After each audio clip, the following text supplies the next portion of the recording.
গন্ডাছড়া থেকে ঠিকাদার কাজ সেরে কাকড়াছড়া গঙ্গানগর পাহাড়ি রাস্তা ধরে খোয়াই উদ্দেশ্যে একটি গাড়ি করে ফিরছিল তিনজন। এদিকে ঘন কুয়াশা এবং পাহাড়ি আঁকাবাঁকা ধরে আসার পথে কাকড়াছড়া এলাকায় নিয়ন্ত্রণ হারিয়ে প্রায় 200 ফুট গভীর খাদে পড়ে যায় গাড়িটি। এই দুর্ঘটনার খবর পেয়ে ঘটনাস্থলে ছুটে যায় তেলিয়ামুড়া অগ্নি নির্বাপক দপ্তরের কর্মীসহ মঙ্গিয়াকামী থানার পুলিশ এবং টিএসআর জওয়ানরা। জওয়ানদের যৌথ প্রচেষ্টায় দীর্ঘ প্রায় 4 ঘন্টা পর 200 ফুট গভীর খাদ থেকে তিনজনকে উদ্ধার করে তেলিয়ামুড়া মহকুমা হাসপাতালে নিয়ে আসে। ঘটনা কি? একটি বোলেরো গাড়ি PR01 PR0587 গাড়িটি সম্ভবত দুইজন ছিল গাড়ির মধ্যে। তো ড্রাইভার শুধু তিনজন। তারা গন্ডাছড়াতে একটি কাজ ছেড়ে ফিরছিলেন।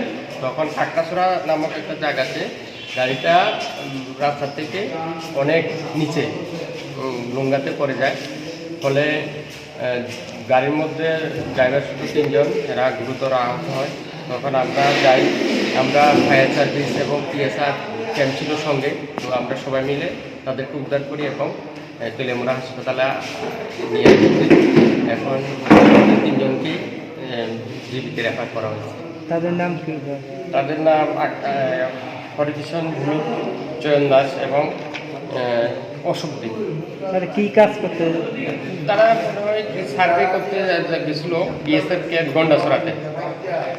আহতরা হল চয়ন দাস, হরিকৃষ্ণ ভৌমিক এবং অশোক দেব। তেলিয়ামুড়া মহকুমার হাসপাতালে নিয়ে আসার পর হাসপাতালে কর্তব্যরত চিকিৎসক প্রত্যেকের অবস্থা আশঙ্কাজনক হওয়াতে উন্নত চিকিৎসার জন্য জিবি হাসপাতালে প্রেরণ করে দেয়।